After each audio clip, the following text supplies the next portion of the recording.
Now I give the floor to the first moderator. He's Luciano Fasano, professor in political science at the University of Milan. He's also member of the scientific committee of ISMO Foundation. So thank you, and let's start. Okay, thank you, Francesca. Good afternoon, everyone, and welcome to all participants and speakers. I'm very pleased to open this webinar on the behalf of the ISMO Foundation, and I'm also very proud of the work carried out by ISMO Foundation research team in this research project. Really thanks them again. Despite the short time we have today, I believe we will have the opportunity to discuss and reflect on one of the most important too much often overlooked issues: citizenship for foreigners, and how public debates on these topics is really influenced by misleading or wrong informations. But first, let me introduce briefly today's speaker, that will be Kristina Velimirovic, Project Coordinator of the European Citizen Action Service. ECAS is an international non-profit organization acting to promote citizens' rights and democratic participation by project, service, training, advocacy, and other actions. Kristina is currently working on EU democracy, digital policy, and fair transition. Sara Morlotti, that is PhD student at the University of Milan and researcher in ISMO Foundation, specializing in EU migration and asylum law. Marten Vink, Director of the Global Citizenship Research Area within the Global Governance Program at the Robert Schuman Center for Advanced Study at the European University Institute and co-director of the Global Citizenship Observatory. Insi Oiku Jenner Roderburg, postdoctoral research at Lund University within an ERC program. Oiku is mainly working on abroad voting, transnational political engagement of migrants, citizenship, refugee relief. Okay. One of the most important conditions for me making a democracy, as we well know, concern the level of information available to citizens. Well-informed and consciously critical citizens, able of discriminating and judging proposal and policy by parties and governments, evaluating their outcome and effects, are certainly the main pillar on which a democracy is grounded, at least from a normative point of view, as a normative theory democracy state. And this is especially true in a society such as the one where we live in, where fake news and disinformation are more and more spread, and where public debate is often fueled by divisive and unbased arguments with the only purpose of catching easy consensus. At the same time, recent findings in cognitive politics show how much exposed are citizen policy evaluation to wrong and misleading informations, influencing their political attitudes in an emotional way. And this is particularly true in the case of immigration policy. While discussing critical issues as immigration policy need a rational public debate and a well-informed citizen deliberative set.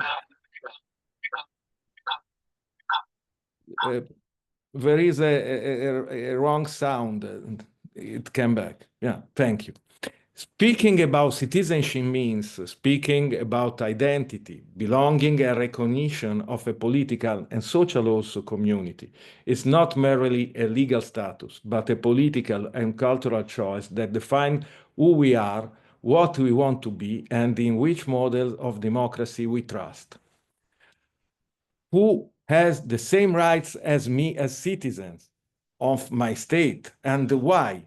And making an informed decision on that matter is a very relevant issue.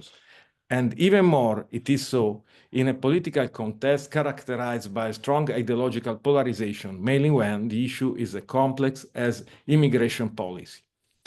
The effects of inadequate, misleading, or manipulate informations are a problem that must be addressed paying greatest attention, not only with regards to protecting the rights to all participants as well-informed citizens in a referendum, for instance, how it should be in the case of the last June Italian referendum, even if it was not in fact so, but also to defend and enforce the foundation of our democratic polity. In Italy, the debate on citizenship has been ongoing for years, even before the recent referendum. As we know, Italian model is based primarily on the so-called ius sanguinis. 10 years of continuous residence to obtain citizenship through naturalization in Italy is one of the longest periods in Europe. Other European countries, indeed, have taken different and more inclusive paths. In this way, Italy is like an exception and bucks the trend in Europe in terms of the length of time required for naturalization, 10 years instead of 5 or 6 years as the average of European Union countries. Recently in Italy, there was a great debate around ius scholae. This means granting citizenship to those who complete a school cycle in a country. And this debate reflects a real conflict of reasons between openness and closure, between recognition and exclusion. This is a real problem because second-generation immigrants, for instance, in Italy, born and raised in Italy, often find themselves in a state of pending, Italian in fact, but not in law. In conclusion, the European comparison suggests a further reflection. Do we want a citizenship that acknowledges real social and cultural ties?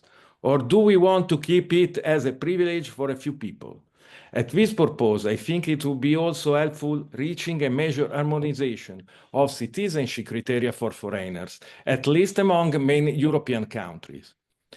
The paper will introduce our discussion. Is the result of research conducted within the framework of RISE, Responsible Involvement in Society and Election Project, funded by the European Citizen Action Service as a part of Eureka 2025 project co-financed by the European Union, a project for informed participation in political debate and public debate with the aim of countering misinformation and polarization of position on immigration and citizenship.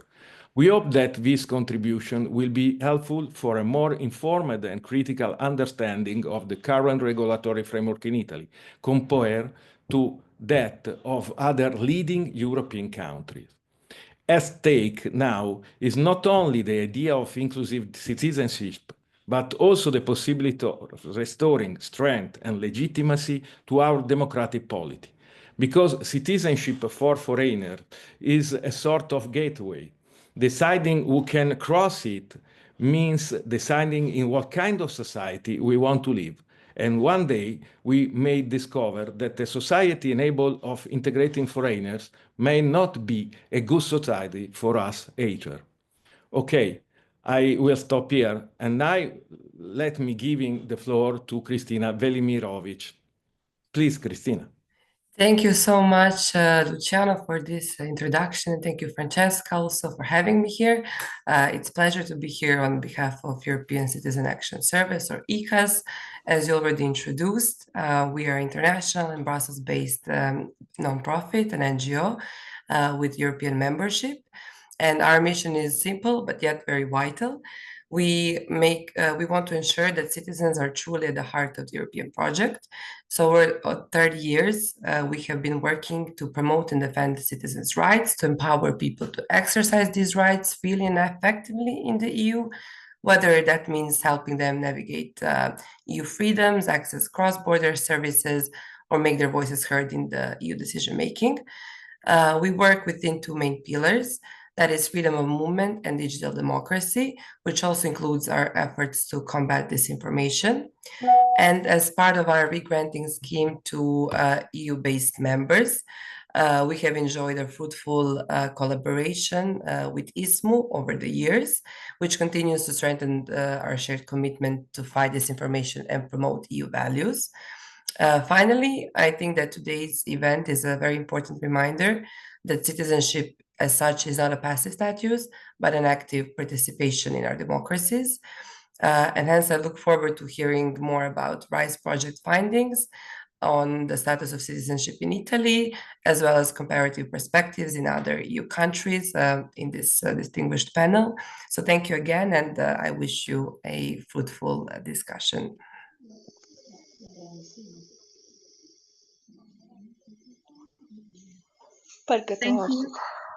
Thank you very much, Cristina. From now on, I will moderate our panel, and I'm the first one that have the duty to start the panel. So I will share my screen because I prepared slides for my contribution. Okay, please let me know if it's rolling. Do you see my slides? Yes. Yes. Okay.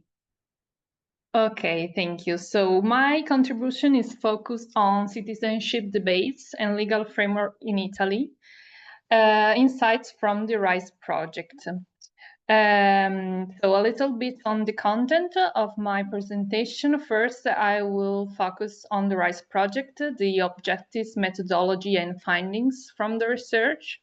Then I will go to the Italian framework, so the current legislation, the evolution and methods.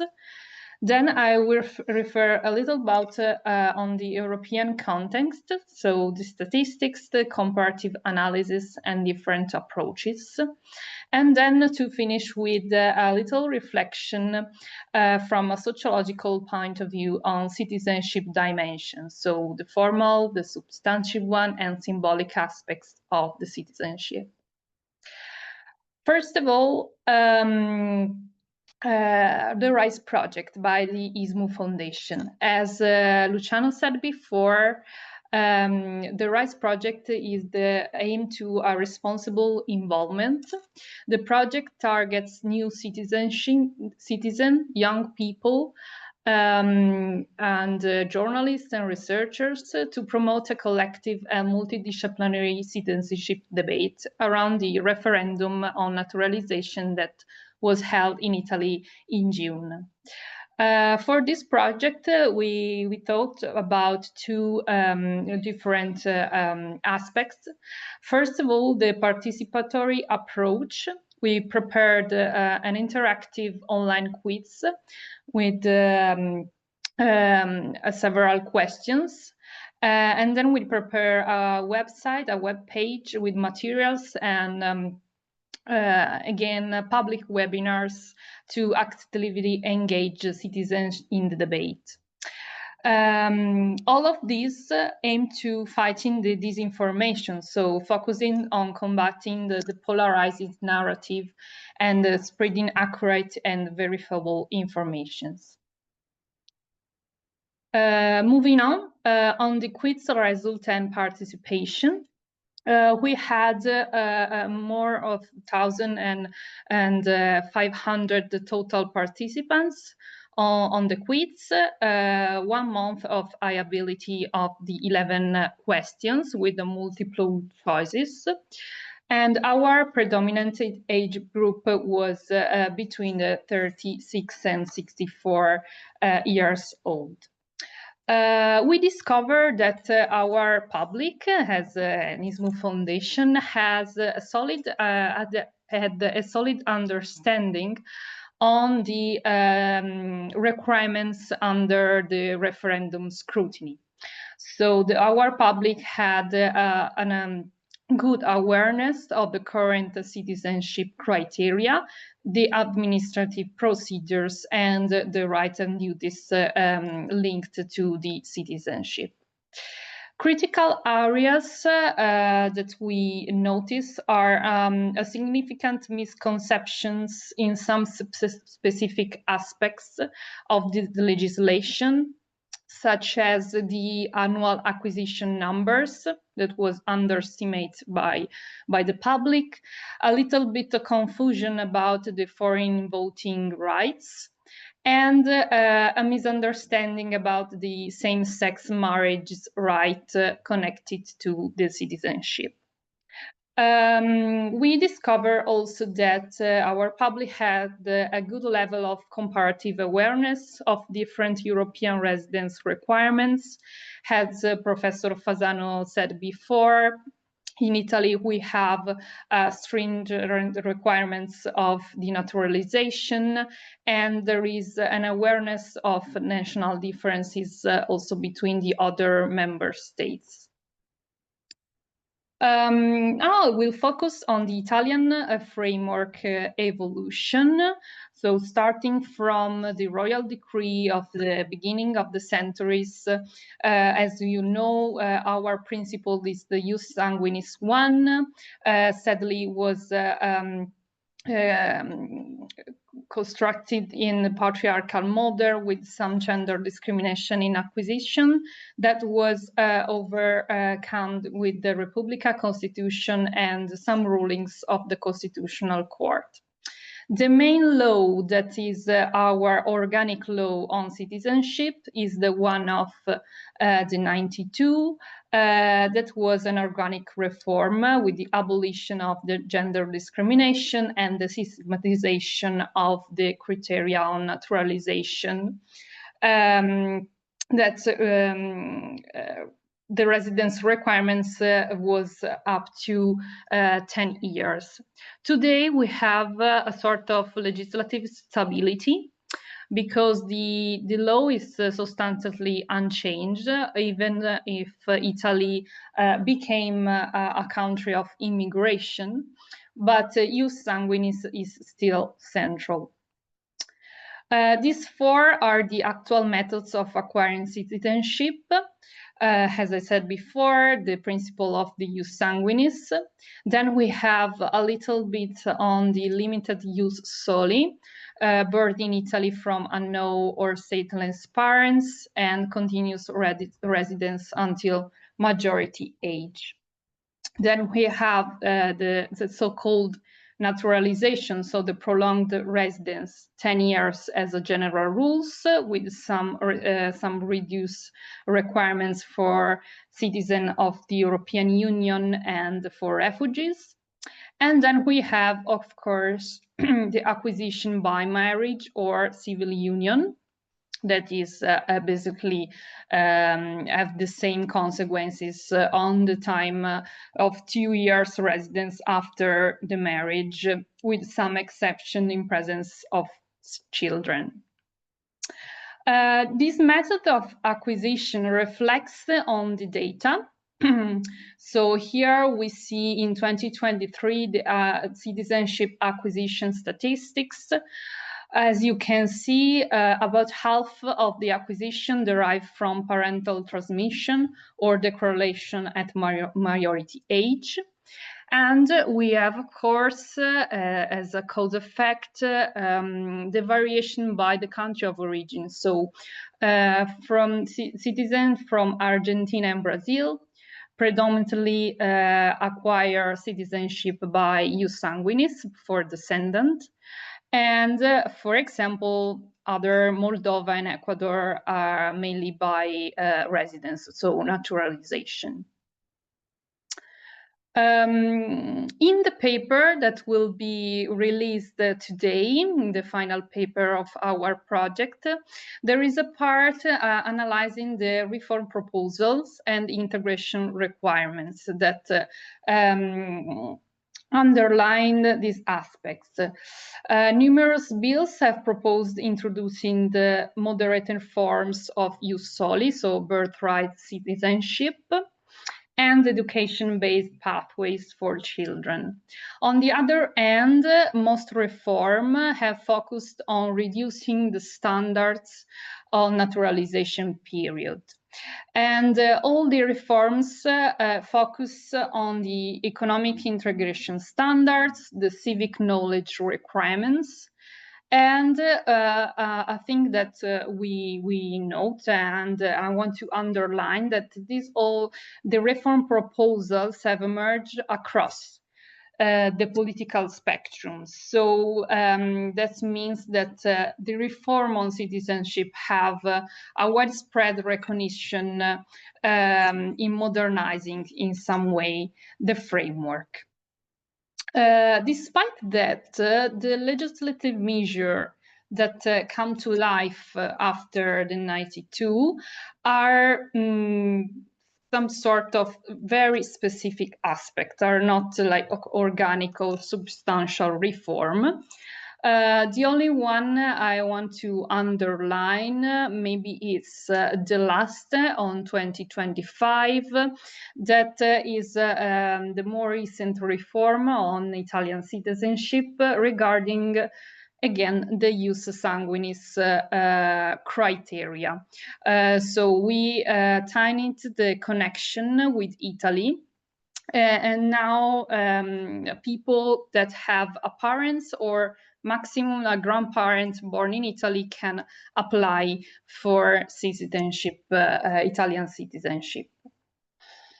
As you may know, the referendum results failed to reach the quorum. We had a 30% turnout, failed to meet the 50% requirements, nullifying the legal effects of the referendum.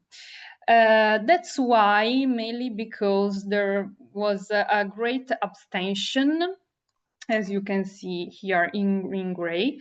The abstention encouraged de facto by the limited media coverage and the widespread disinterest in this reform process. Looking at the European context and comparative perspective, we decided to, in the paper, to analyze the framework of European country and the relationship between this framework and the national sovereignty. Citizenship remains, of course, an exclusive national competence, despite the gradual steps of the European legislation towards harmonization. We focused on the acquisition of the data trends.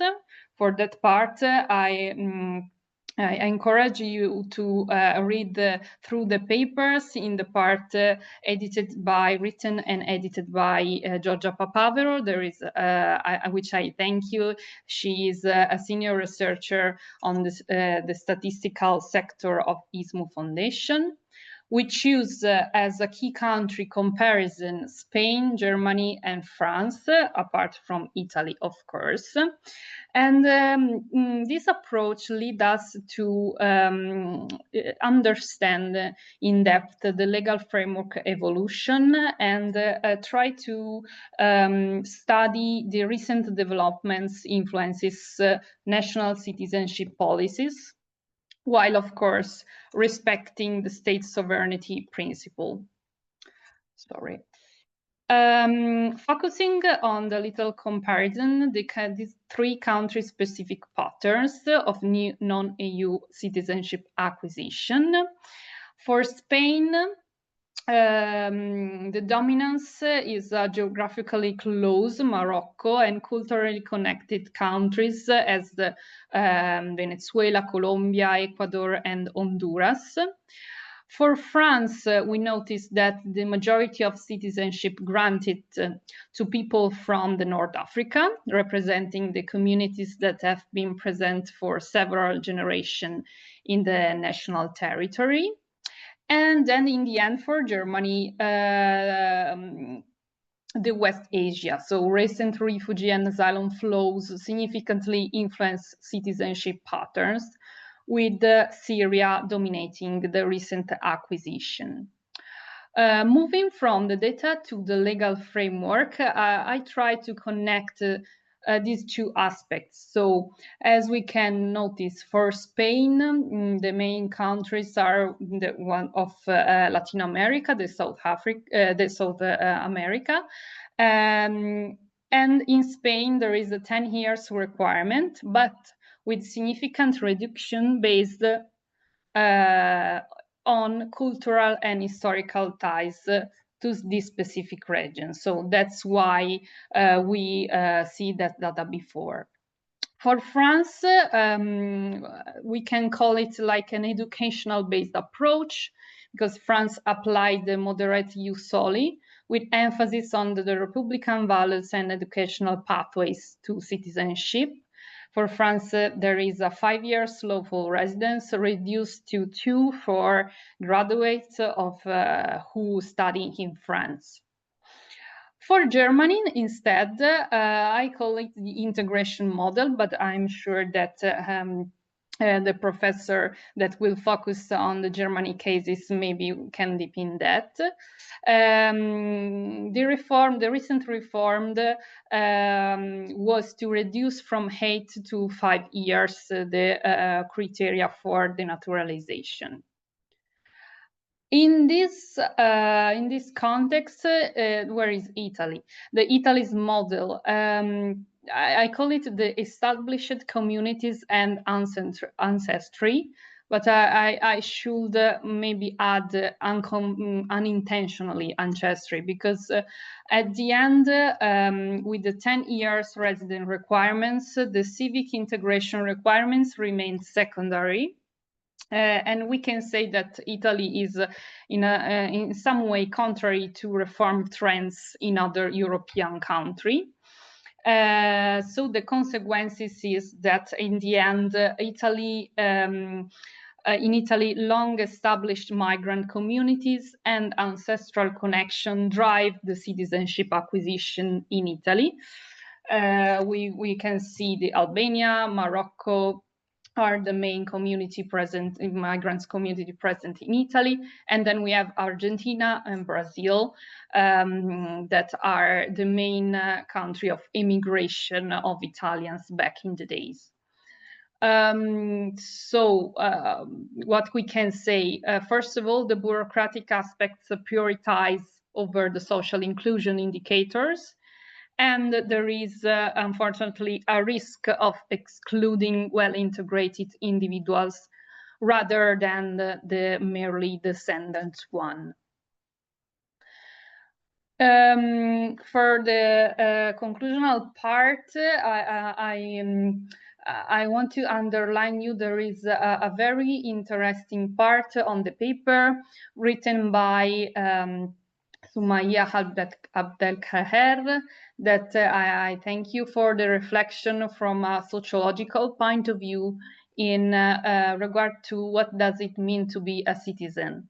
Beyond the legal documentation, when a person have multiple belonging, so navigating the plural identities without necessarily choosing a single community of affiliation.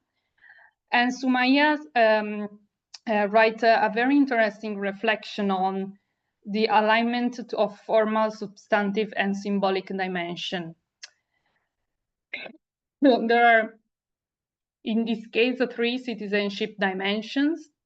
The formal one, that is a simple, the legal status.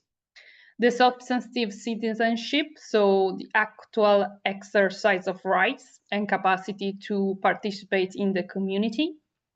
And then there is the symbolic identitarian citizenship, that is the inclusion in collective narrative and recognition by the others. I think there is a very, very interesting point of view that we all, as a jurist and expert, have to do a reflection on it. So in conclusion, what are the contribute of the RISE project? Our law, our principal law in Italy remains a normative foundation on ius sanguinis, despite the demographic and social transformation, while comparative analysis reveal Italy among the Europeans' most restrictive countries. So why a research on it? The research show us the scenarios open to multiple options for future legislative intervention. The network we build with the RISE can give us tools for developing new shared reflection in contexts where citizenship will emerge for sure in the future. And we have this chance to reflect on balance between the the formal national belonging requirements, and the effective community inclusion.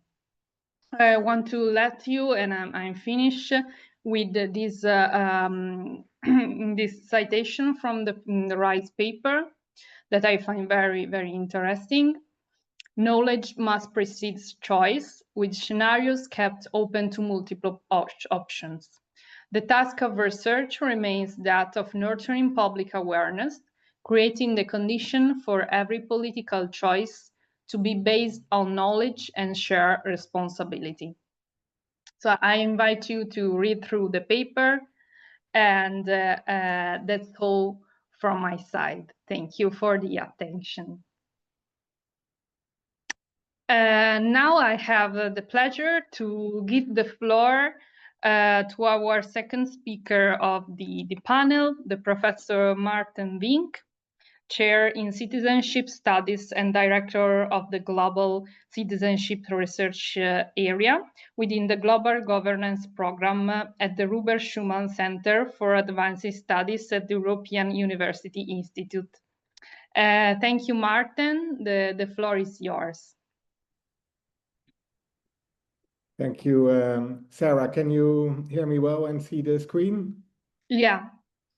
Perfect. So thank you everyone for joining today and for inviting me. It is really a pleasure to speak here. So many thanks to Sarah and to ISMU for the invitation. So I'm delighted to speak here on citizenship from a comparative perspective. I will provide you with a global perspective. What I will do in my presentation is say a few words about Global CIT, the Global Citizenship Observatory, of which I am a co-director, and then share some results from our recent report on the global state of citizenship. And I will highlight especially the European comparative dimension there. So this should be a nice transition between Sarah and Oiku's presentation later on Germany. So a few words about Global CIT.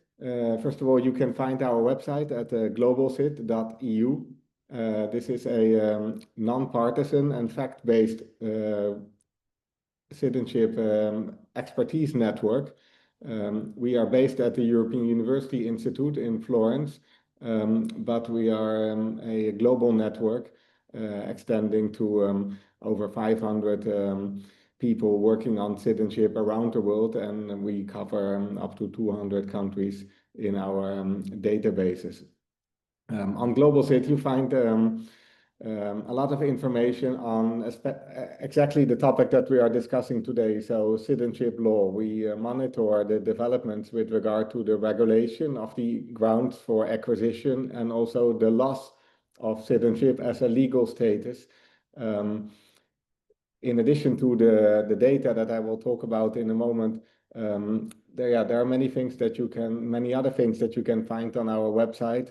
We often post developments, news items, blog posts. We share relevant literature. We link to publications, and we also have online discussion fora on particular topics, such as securitization or weaponization, or the link between ancestry and citizenship. And we also run an essay award on the global state of citizenship, focused especially on early career scholars. And we have just opened the call for our 2026 Rainer Baubock Essay Award on the global state of citizenship, which focus on the question of how artificial intelligence will transform membership rights and practices of citizenship. So if you're intrigued by this question, do write something up, and you have time until early 26. So you can think over this and work on this over Christmas even. So on Global CIT, we monitor developments with regard to the citizenship law and also electoral rights for non-citizen residents, migrants and immigrants, and also non-resident citizens, immigrants. And you can find information on up to 200 countries around the world by clicking on the country profile on our website, and you can find their information, first of all, in a narrative form. So you can find extensive country reports that are written on the citizenship law development, such as the one that was briefly explained by Sarah on Italy, for example. If you want to read more historical background, you can read the country report on Italy. You can also find links to the historical citizenship legislation if you want to look more into the 1992 law, for example. And you can find comparative databases where we compare the different grounds for acquisition and the loss of the legal status across 191 countries in our global citizenship law dataset. So there's lots of information to play with. You can follow us also on Blue Sky and on social media. Yeah, do check out the website and reach out to us if you have any questions or ideas for further work in this area. Okay, so what I wanted to talk about a bit more, if you want to know more about the challenges that countries around the world face in the regulation of the conditions for the acquisition and loss of citizenship, I think a really good starting point would be the report that we launched just before the summer on the global state of citizenship. This is really an exciting topic because there are lots of developments going on, and it is sometimes a bit difficult to catch up with the developments. Luckily, countries don't change their citizenship legislation every year, but most countries change the legislation a bit more frequently than Italy, for example, that had this last major reform in 1992, and then this year with a restriction of the descent-based transmission of citizenship. Yesterday, for example, the Portuguese Parliament has accepted a revision of the nationality law in Portugal, which actually implies a major restriction of the conditions for the acquisition of Portuguese citizenship by immigrants resident in Portugal, whereas until recently, immigrants residing in Portugal could acquire the citizenship after 5 years, and their children could already acquire the Portuguese citizenship if they were born in Portugal and their parents would be resident there for 1 year. This has now changed dramatically, and immigrants have to wait for 10 years until they can acquire citizenship. So this here you can say that Portugal is streamlining with the restrictive approach that we see in Italy. They do make an exception for EU citizens who can naturalize after 7 years, but that of course is still much longer than many of the migrants who naturalize in Italy, especially through the spousal facilitation that Sarah mentioned, when migrants can already naturalize after 2 years residence in Italy. So there are really many topics to talk about when we talk about the state of citizenship. I wouldn't say that the state of citizenship is only a matter of restriction. I think Europe is a good example. Oiku will talk in a moment about a counter trend in Europe. Maybe Germany was one of the last liberal reformers for the current period, but of course last year Germany reformed its citizenship law in a major modernizing and liberalizing way. But we also see counter trends. So whereas Germany decreased the residence requirement from 8 to 5 years, we saw that Finland went the opposite way from 5 to 8 years, and Sweden also wants to follow that. Portugal has just restricted. My own country, the Netherlands, there is a proposal to increase the residence requirement to 10 years. There are developments in the UK, so there are really lots of developments. But of course, there are more things to say about citizenship. It's not only about ordinary naturalization. When we think about citizenship, probably the most common way of acquiring citizenship is by descent. And we see that there are developments across the world for people that are born outside of the country and can acquire citizenship by descent. And here also the trends are kind of contradictory. So Sarah already mentioned that in Italy, there was a restriction of descent-based transmission to the third immigrant generation. Canada, a couple of years ago, has imposed also a generational restriction, and they have now liberalize that. So after concerns from the Canadian diaspora abroad. But there are many things that we can talk about, and maybe the first thing that I could highlight is a figure from the report. I have just shared with you the link in the chat, so you can explore this more if you're interested. When we talk about the acquisition of citizenship by birth, people often think about this as a jus soli versus jus sanguinis, right? A country is a jus soli country or a jus sanguinis country. Descent or territorial acquisition. But yeah, we see in fact that it's a bit more complicated. So when we look at 191 countries around the world in 2024, we see that only 1/4 of countries, 52 or 27%, only has descent as a birthright principle. So 3/4 of countries, about 140 countries, they have actually a mixture of jus soli and jus sanguinis. So 1/3 of countries is like Italy, where the principal transmission system is descent, but this is combined with a limited form of jus soli, territorial birth acquisition, especially to prevent statelessness. But then there are still about 45% of countries that actually have strong forms of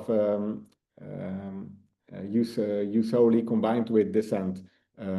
So we see in the Americas that birth in territory is the principal form of acquiring citizenship, but especially in Europe, we've seen over the last 20 years that many countries nowadays combine the two principles, so descent, especially for people being born abroad, and also birth in the territory, increasingly more applied for migrants and their descendants. And this also explains why in Italy there is a continuous pressure to liberalize its citizenship law.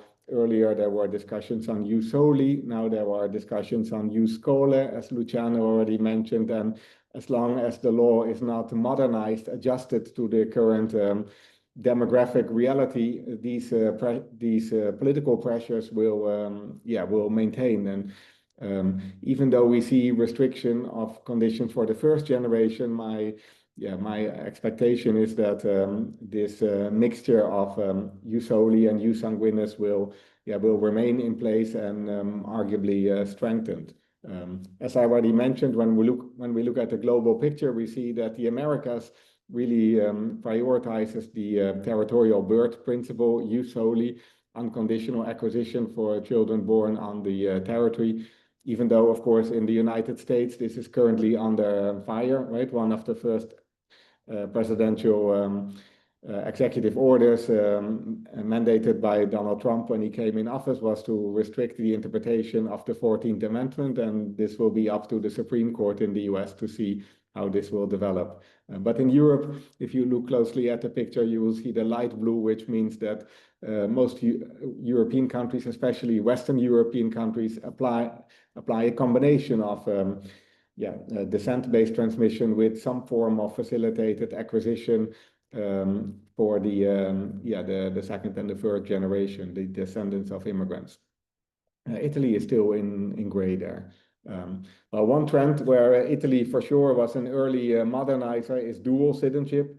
When you look at the trends with regard to dual citizenship acceptance, if you look at the trend line on the right, full dual citizenship acceptance, you see that when you go back in time to 1960, only 7% of countries fully accepted dual citizenship, so for immigrants and for people residing outside of the country.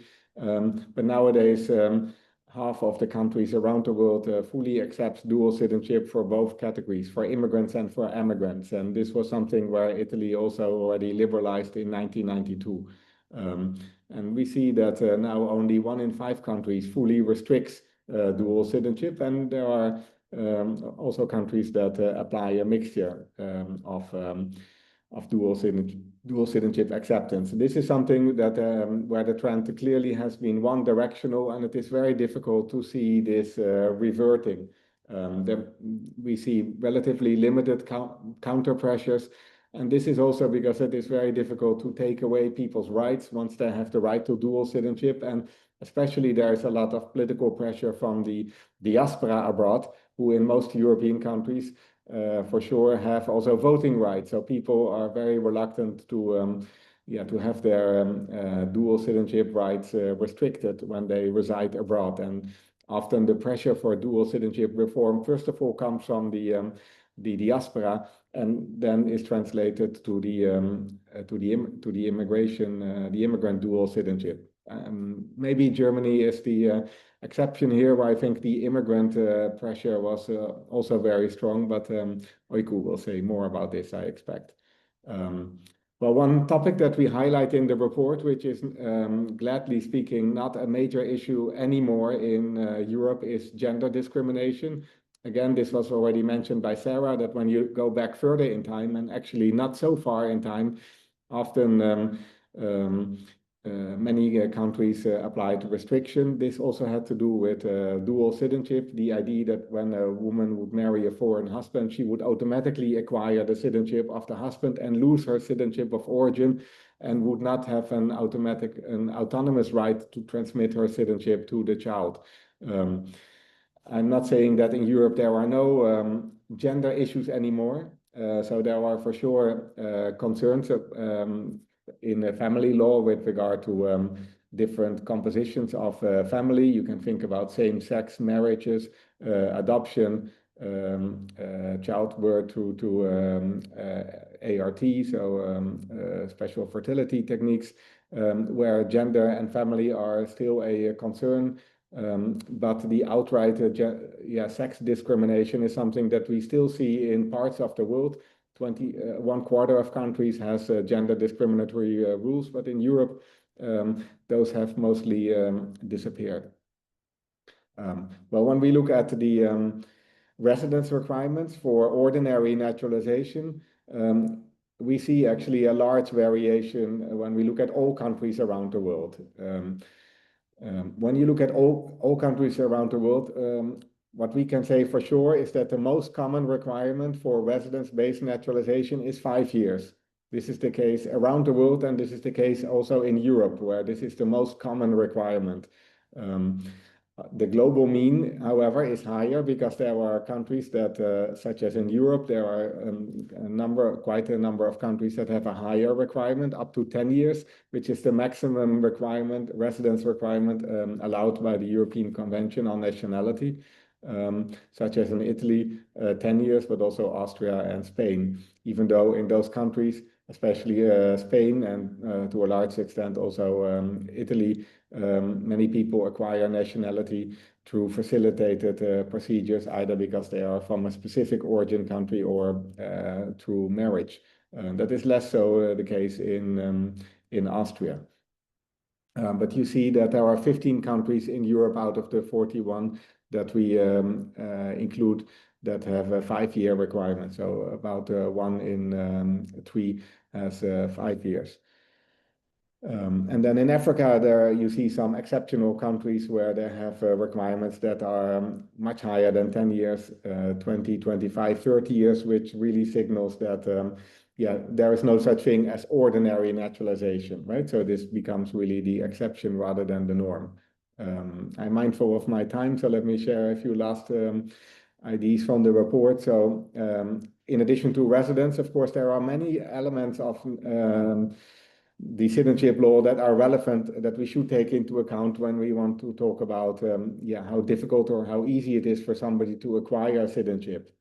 First of all, I think the procedure is really important. Is there an entitlement to naturalization once you fulfill all the conditions, or is naturalization a discretionary procedure, right? And here we see that there are really strong differences between Germany, for example, where this is an entitlement, and Denmark, where this is a highly discretionary procedure where the parliament has to formally approve each individual naturalization application. And that's also to some extent the case in Switzerland.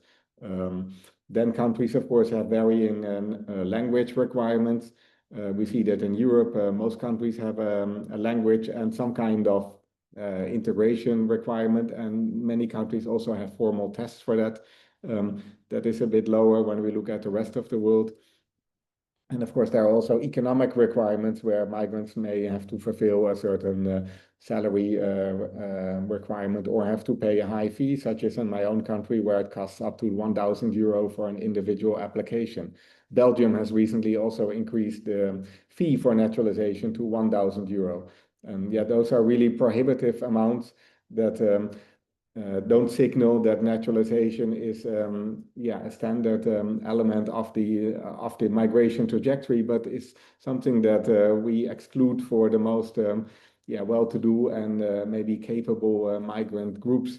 In the report, we also show that these requirements really matter because there is a very straightforward, linear relation between the restrictiveness or between the inclusiveness of the citizenship regime and the rate at which migrants manage to get the citizenship of the country where they live, right?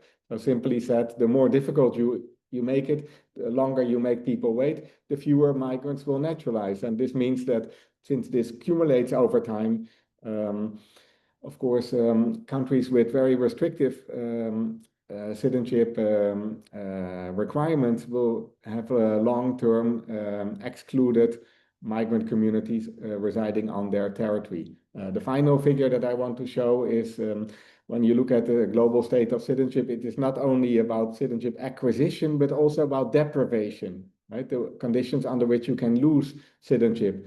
As far as I know, this was not a major discussion in Italy. But for example, in Portugal, which has yesterday, as I mentioned, adopted a revision of the nationality law, they have introduced a new ground for the deprivation of citizenship, where migrants, mostly migrants can lose Portuguese citizenship if they have been convicted for a serious criminal offense with a penalty of up to 5 years, if I recall well. Which means that there really is a double penalty for criminal convictions. A, you go to jail, and second, you lose your nationality. And that is really a concern because this only applies typically for people who also have another nationality, and those are often people of migrant background. So these rules, in effect, are discriminatory. Well, there's much more to say about this, but I will stop here. If you want to know more, go to our website, globalcit.eu, and you can find a lot of information and do explore further our report on the global state of citizenship. Thank you. Thank you. Thank you very much, Martin, for real, because your contribution shows the real complexity of this topic that is particularly different from the national's perspectives, and to look at the broader pictures on a global point of view is quite overwhelming, but it's very, very interesting, and I'm sure that our public will definitely go through your website and your contents to deepen those aspects. So now I will give the floor to Professor Oiku Jenner Rodenburg. She is a postdoctoral research at Lund University in the European Research Council, and her presentation will focus on another case study, the Germany's one. So please, over to you, Oiku. Thank you. Thank you so much. Good afternoon, everyone. And I would like to thank ISMU for the invitation. And I'm very happy to be here and share some of my work that I work on citizenship in a number of dimensions. And this is a great opportunity for me to work on the very current topic that I'm working on, that is on dual citizenship. And thank you very much, Martin, for covering certain bits, because it's going to save some time. I have lots to say. And today I'll be discussing how Germany's 2024 Citizenship Modernization Act redefines membership in political engagement. My analysis traces the reform within the longer trajectory of German nationality law that explores its social and political meanings, and as an illustration that uses the Turkey originating population, which is Germany's largest migrant origin group, of how legal change reshapes belonging and civic participation on their behalf. The goal is to move beyond administrative reform and consider how citizenship, once imagined as exclusive, is now negotiated through plural attachments and transnational engagement. So why this reform, these reforms matters? Yeah, like 26% of Germany's population has a migration background, and 10 million long-term residents that are permanent residents without voting rights before 2024. And citizenship remains a central institution when it comes to these numbers, because if the reform is going to be able to like at least enable 10 million people, long-term residents, to think over their belonging when it comes to citizenship or taking part in decision making, of course it is going to be making them politically voiceable, like audible. The reform therefore represents both an administrative and a symbolic shift.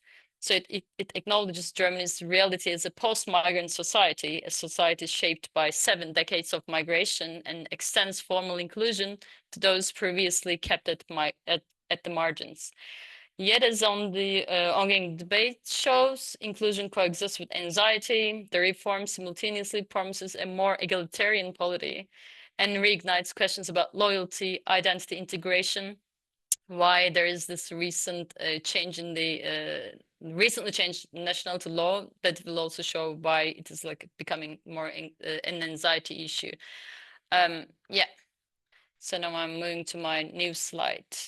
So the slide is big and it's maybe a bit complicated. That's why Martin's Global Sit page is going to definitely help you. They have all the historical data on Germany's country report. You can just reach everything in detail through that great webpage, great data set. So this slide pretty much summarizes the legal heart of the reform. The headline innovation is the normalization of the dual citizenship. For the first time, third country nationals can naturalize without renouncing their previous nationality. So that is the heart. And then it is equally important to mention the reduction of residence requirements. As Martin mentioned, from 8 years to 5 years, now it is required, to 3 for those showing exceptional integration. This was called fast track, turbo path, turbo naturalization, which has recently changed 2 weeks ago. But I'll briefly mention that, which is introduced by Germany's new government, led by the center-right Christian Democrats, CDU, and their Bavarian sister party, CSU, Christian Social Union, and they're with the support of SPD, so which has been in office since May. So this is being now is not valid anymore, despite the fact that less than 1,000 people actually benefited from this turbo naturalization. It's just like a footnote. So the abolition of the option duty is another point that this Modernization Act has provided. So it ends the requirement for German-born children to choose a single nationality at the age of 21. So finally, special provisions for the Gastarbeiter generation, which are called so-called guest worker generation, people who build post-war Germany. The simplified naturalization is being introduced for them, so in recognition of their contribution. For example, oral German competence is sufficient, whereas a German language test obligation is obliged for the other people who are applying for citizenship. So together, these reforms mark a normative turn. Germany moves from conditional inclusion to maybe a bit more recognized plurality. So if you want, as I mentioned, if you want to read more about on the historical developments, for more details, for more specific amendments, please do check Global Sit database for Germany's country report. So the debates and constraints. Despite its liberal spirit, the reform has been politically divisive.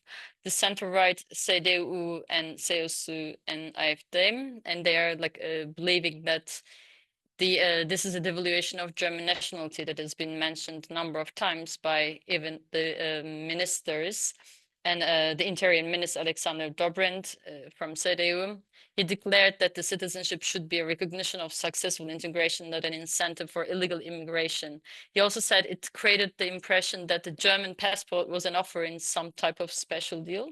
So such language, such approach reveals that citizenship remains, to a certain extent, to a maybe great extent, a moral boundary marker in German politics, simultaneously a tool of inclusion and a site of anxiety. So this tension between liberalization and control is emblematic of Europe's broader citizenship politics, as you, Martin, and Luciano and Sarah briefly mentioned. So, sorry. So redefining membership. So to understand what is at stake, we must look at beyond legal status. For most of the post-war period, Germany defined membership through jus sanguinis, bloodline descent. The 2000 reform was a big step because it introduced jus soli for some children, and the 2024 reform completes this trajectory by normalizing dual citizenship, that one could have multiple citizenship. However, inclusion on paper does not erase symbolic boundaries, as I implied earlier.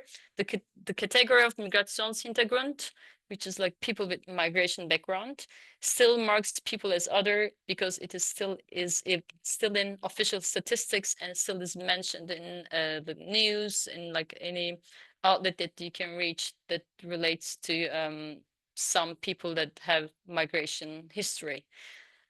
So thus citizenship today is best seen as a practice of negotiation between legal rights, recognition, and maybe emotional belonging, a process rather than a status. So what are the political consequences? One of the most tangible consequences is expanding the political enfranchisement franchise. Many long-term residents, the permanent residents, who were contributing socially and economically, were born in the country, but they were excluded from voting rights. They were excluded from voting. Now they have the legal pathway to full membership, to be part of like this democratic democracy. The true exact numbers are, though exact numbers are yet to stabilize, as I've shown earlier, the numbers are on the rise. There is this record application, record grantees, citizens, record number of citizens that have become citizens of Germany. They show that projections suggest tens to thousands of people that they're applying, and there'll be more people becoming citizens in very near future. So the enfranchisement of these residents transforms them from outsiders to potential voters. This may shift, like the shift electoral calculations, and especially at the municipal level, as Germany still to this day does not let its permanent citizen, non-citizen permanent residents to vote even at municipal elections. So more interestingly, the reform activates political subjectivity as well. So dual citizens may not merely passively receive rights, they may choose to engage in German politics as well, in their country of origin or across both.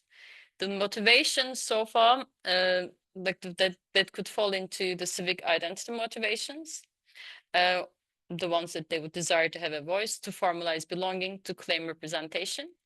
Or pragmatic motivations like access to mobility, security, institutional recognition. So this pattern is not limited to one group. It could be across migrant origin population. Dual citizenship often becomes a civic resource rather than conflict of loyalty. So this is the point that I am so interested in and invested in for the past decade. So from a political sociology lens, this shift suggests transnational civic agency is compatible with democratic inclusion. Like it is how I see it. So now I'm moving to my next slide that will have quotation. As currently I'm working on a project that focuses on the expected boost of political participation amongst the Turkish citizens who has already or planning to apply for German citizenship. I conduct interviews. Many newly eligible residents see citizenship not merely as paperwork, but as an opportunity to participate in shaping the society, as I mentioned in one of my motivations like previously. So this person who is a Germany-born Turkish respondent, he said, my family has been living here for 5 decades and never had a say in their destiny. Now I will vote here, and now I will vote here too. So such voices show that the dual citizenship can transform passive residents into active civic engagement. Yeah. I have a few more slides I'm about to finish. The Turkish case exemplifies also how the reform redefines political engagement in a different perspective, because Turkish origin citizens in Germany display high electoral participation in Turkish homeland elections that were on the news in the countries that you're living in, and also like in Europe, in pretty much in every country, the news are very much occupied with the Turkish elections and the non-resident Turkish citizens' voting behavior throughout the Turkish elections. So my fieldwork of last 10 years, along with the current project that I'm working on, that suggests that this is not due to apathy, that people are showing less interest in German elections, but it is more of a conditional belonging. So many people refused until recently to naturalize earlier because it required to renounce their Turkish citizenship. They didn't want that. So now with dual nationality legalized, that dilemma disappears. One of the interview put it, I quote, "Until this, I did not think about becoming German citizen actively, as I did not want to give away my Turkish passport. I felt like being a traitor. I feel more Turkish than German in the end." So I'm moving, this is my second last slide. So there are also risks and ambiguities that comes with the newly introduced reforms. It is like granting legal citizenship does not automatically guarantee equal treatment, access, or elimination of the discrimination. As I mentioned, from Migrationshintergrund, migration background, it is still in the statistics.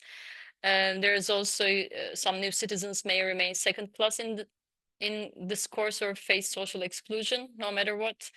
And the public opinion on new citizens and also right-wing parties may frame the reform as cheap citizenship, and it's still to this day on the discussions that has not been, the public's not over with this discussion.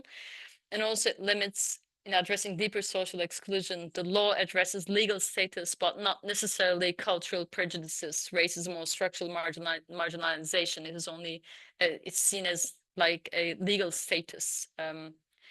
And administrative bottlenecks. These are huge deals as the processing times varies and there are a number of pending naturalization applications. My application, for instance, has gone 2 years. I needed to wait 2 years despite the fact that I was eligible already like 5 years ago. So like I'm also one of the persons I can just like give a number of anecdotal examples in this case. So almost very lastly, comparatively, the 2024 reform aligns Germany with Western European neighbors, where dual nationality is long accepted, as Martin mentioned. Germany's history as a non-immigration country gives the reform particular resonance. It is not merely a technical adjustment, but a symbolic break from its ethnocultural nationalism. And theoretically, we can read this through the lens of post-migrant citizenship as a dynamic field where overlapping loyalties and identities coexist. I am going to end very quickly now. So Germany's 2024 reform could be seen as a normative shift and from exclusive to plural membership. It transformed citizenship from a legal threshold into a practice of belonging that can coexist with multiple attachments. So with the Turkish case, I tried to show the plural membership need not weaken integration. It can empower individuals to participate where they live while maintaining transnational connections.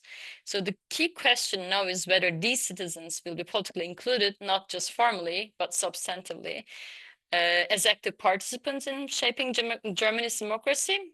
As I often argue, the true success of any citizenship reform is not how many passports are issued, but how many people feel recognized by them. So thank you very much. I look forward to hearing my great colleagues' comparative insights and discussing in the Q&A, hearing also from our guests. Thanks. Thank you. Thank you very much, Aiku, for your presentation. I think it was very, very insightful to know about the German case and also show us how sometimes the real core of a reform is underneath. So what you said about the dual citizenship and the role of the diaspora that's behind it, I think it shows very much the connection between the law and also other sociological and political aspects that we have to take in mind when we discuss about citizenship and all all the other topics linked. Now the floor is open to anyone that want to ask some questions. I don't know if there is something right in the chat, but I don't think so, because I didn't see anything. Maybe Francesca or Cecilia. No, there are no questions in the chat, so maybe we can deepen this this fact. What do you think, Oiku, about the role of the diaspora? For example, in the Turkish case that you described very well, my understanding is as some sort of cause effect role. So maybe you can you can talk about it a little more. As in if they have initiated the discussions of like giving in the enabling dual citizenship. I think they did not necessarily have any say on that. It was just a national law. Okay, Germany needs a lot of labor force, like qualified labor, skilled labor, and it has been like on the news. If you're going to be listening to German radio, it is definitely on the news every second day. Sometimes it is even in every half an hour news. They would be talking about how they need doctors, teachers, nurses, healthcare people. Like it is just always on the news. So they need it, and the neighboring countries enable citizenship like a lot easier than Germany. It was a very like obvious thing for Germany, and Germany has also become not necessarily the most desired country where the skilled laborers would like to go. And also there are also very like recent studies show that Germany has become a transition country. People would come there and just stay there a couple of years and they leave because they don't necessarily feel welcomed, and people need to wait for so many years to get their citizenship. So Germany is not desired anymore. Then the national law was needed just to make Germany more attractive, and the dual citizenship law has only came as a good, nice gift for the people who are not necessarily expecting or just gave up from this idea. Because when I look at the established diaspora organizations, they have been there for over 5 decades, and they don't necessarily care about having dual citizenship anymore. Maybe their descendants, they do. But the newcomer, the new wave, they call themselves new wave Turkish citizens, who are skilled, like highly skilled. They come German like in the past decade. They would like to have dual citizenship. Not the people who came now arrived like in 1960s, 70s. They don't care about it anymore. So it was also about keeping the skilled laborers that are coming from, that are third country nationals. It was pretty much like targeting them, not because they demanded this, but it was needed because they need the labor force, skilled labor in Germany. Yeah. No, that's clear. Thank you, Oiku. In fact, there is another question in the chat in regard this topic addressed to you. In your talk, you mentioned the rate of political participation in Turkish election. I was wondering how many people of Turkish origin hold the dual citizenship and whether you have any information about their political participation in both Turkish and German election. Thank you, Ali Said. He's a colleague. You can also answer that question. No, it is a great question. Now with the new numbers, it is changing very rapidly, but only 10% of the people that have Turkish citizenship have German citizenship. So the numbers are very low when it comes to dual citizenship. The German citizens of Turkey origin in Germany is around 1.5 million. And the same goes with Turkish citizens. They're also 1.5 million. So it is believed that there are around 3 million Turkey-originating people living in Germany, have like half has Turkish citizen, half is German citizen, and only 10% has dual citizenship. And let me see the second half if there is anything about their political participation in both Turkish and German elections. Yeah, the Turkish elections, in the last elections, 54% of the Turkish citizens living in Germany participated in the Turkish elections. And there is no postal voting, no proxy voting, no e-voting. So people need to go to designated polling stations to be able to vote for the Turkish elections. That's why if you work, like whomever works on external voting would know that 54% of participation rate under such circumstances is very high.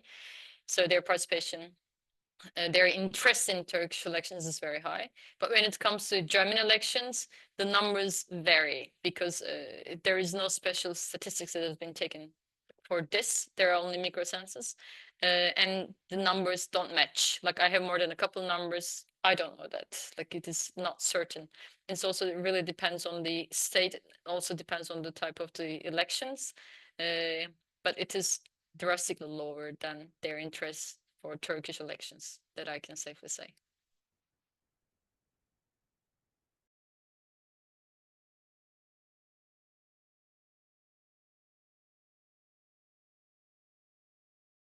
Sarah, you're muted.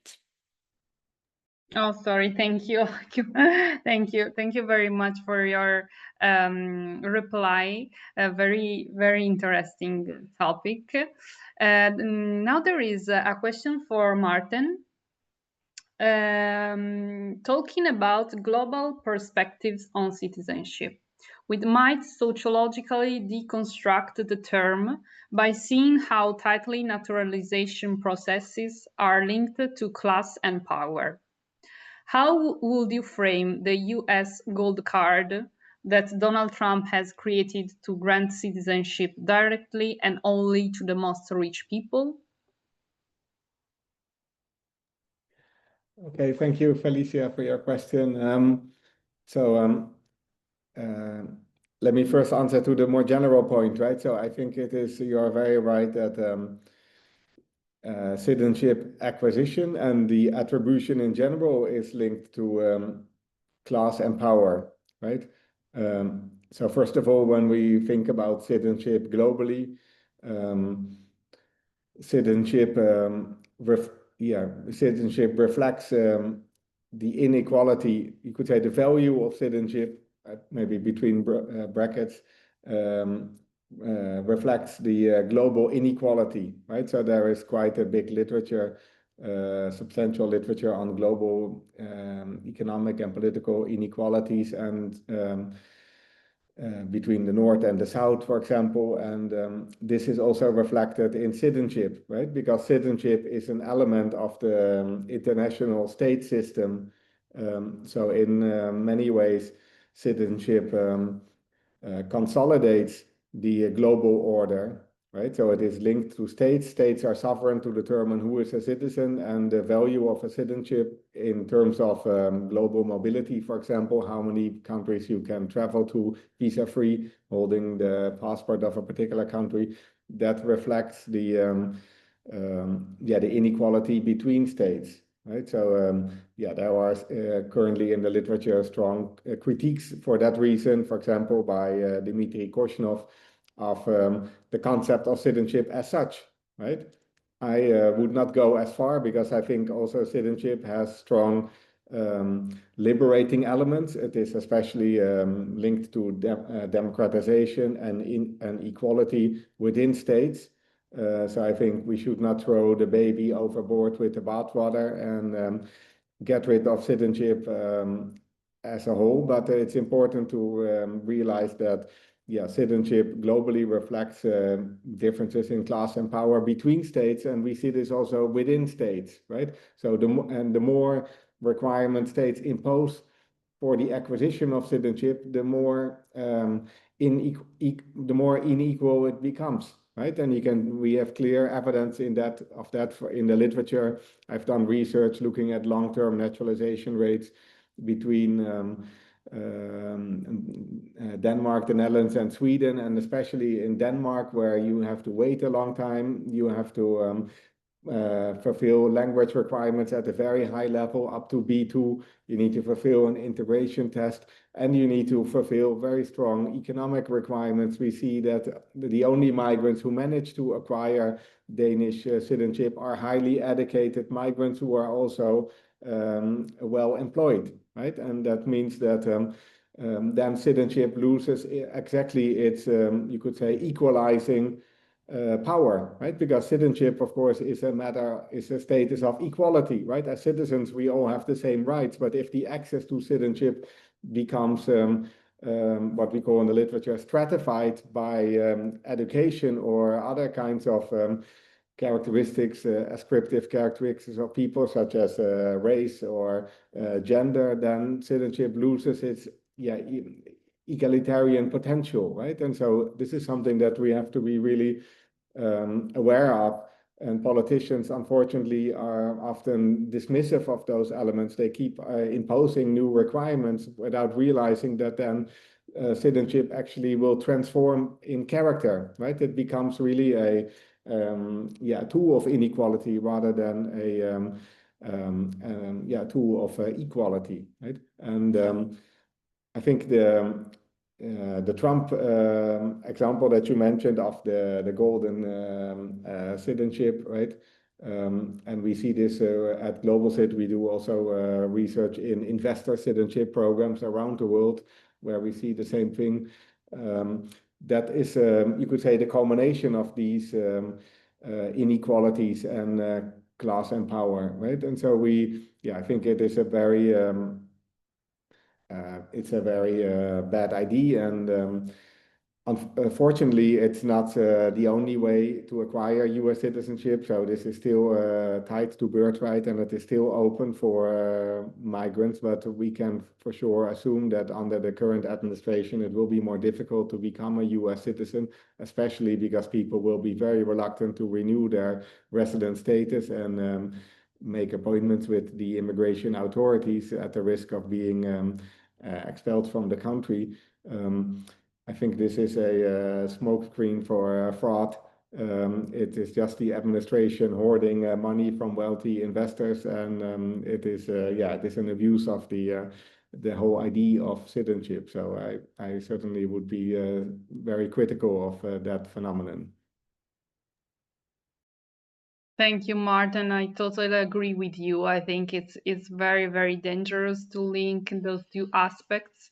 Even the Court of Justice of European Justice recently came across a case law on Malta legislative development that was linked the citizenship with a sum of money, in basically selling the Malta citizenship and so selling the European Union citizenship. So I think that these two aspects are connected, and we can say that we all agree that it is obviously a very, very dangerous discourse when we talk about rights and citizenships rights in the end. There is another question for you, Martin. If you can elaborate on your statement where you described the generational limits to citizenship for diaspora communities abroad as a contradictory trend. Because Sara Pilutti is not sure that she understands why you characterize it as a contradictory factor.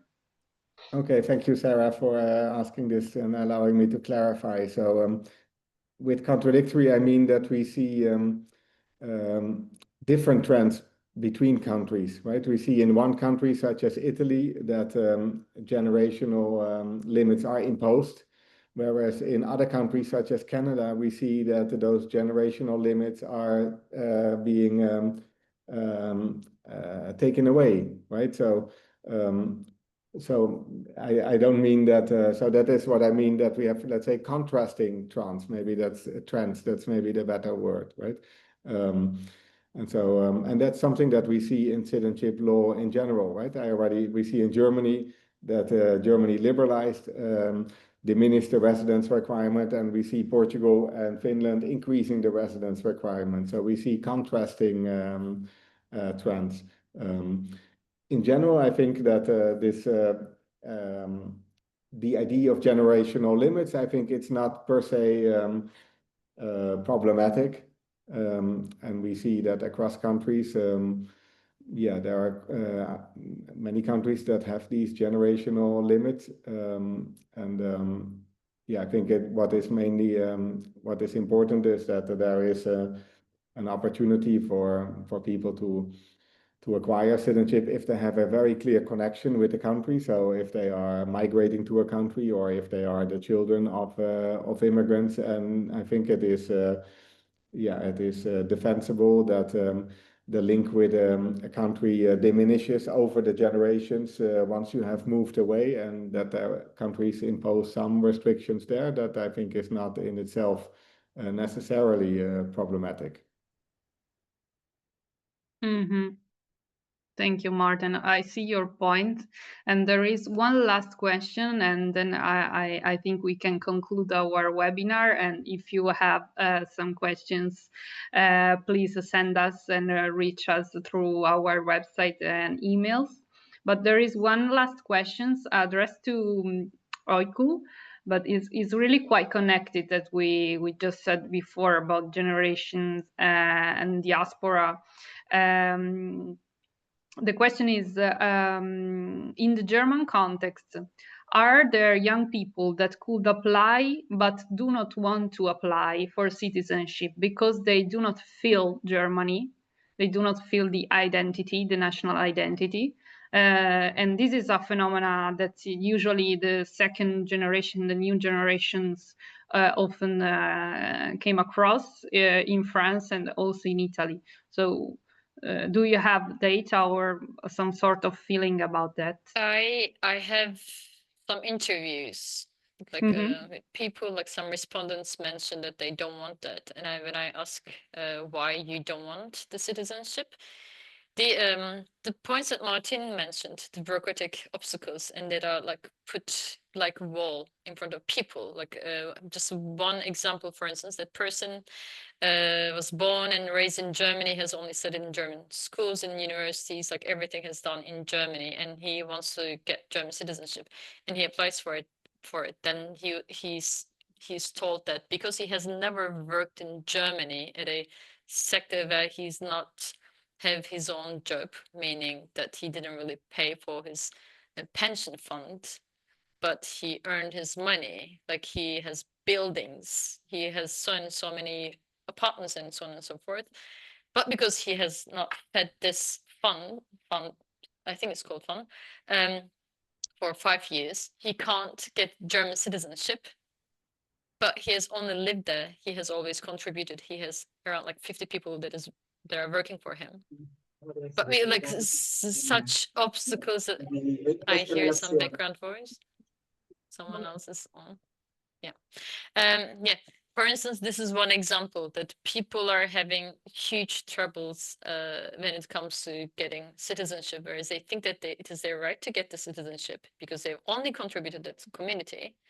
Then the question comes deservingness. They think that they deserve. When they deserve, they don't want to be put in a position that they need to be struggling more than what they should. So then they just give up. They're also seeing their parents, like some have traumatizing experiences. They go to this office, and their mom is being asked if their mom can speak German. And then when she said yes, and that she's given a book and made read the book in front of maybe 15 government servants, like in German, to prove that she can speak German or understand German. That happened, let's say, 20 years ago. So they say, no, like I'm treated like that. This country doesn't deserve my citizenship. So it's not that I don't want it, but they don't deserve me, so I'm not going to struggle for it. So there are a number of anecdotes like that that are mainly coming from the kids of the first comer. I hear such stories less and less. As you said, second generation is the main group that they just don't want it, but the third generation, fourth generation are a bit like looking at this more pragmatic perspective. They see it as more like a practical thing to have German citizenship. Yeah, I also see that. But of course, we are generalizing, right? Like there are also a number of people, they also acquire their citizenship. We can't necessarily just say that 90% wants it, 10 doesn't. Like there is no such data, unfortunately. Yeah. Yes, of course. That's why we will look at the sociological part. Our colleagues from they know how to conduct interview to reflect on that, because I think it's very important.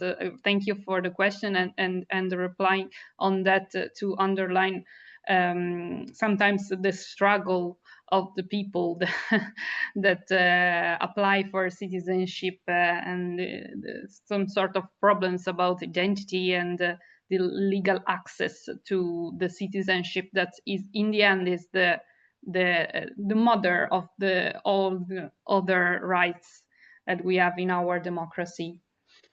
So I want to thank you very, very much, our panelists, all the people that join us today in the webinar, and all my colleagues that work on the RISE project. Thank you very much. And I wish you a very good rest of your day. Thank you. Goodbye. Thank you. Bye. Bye.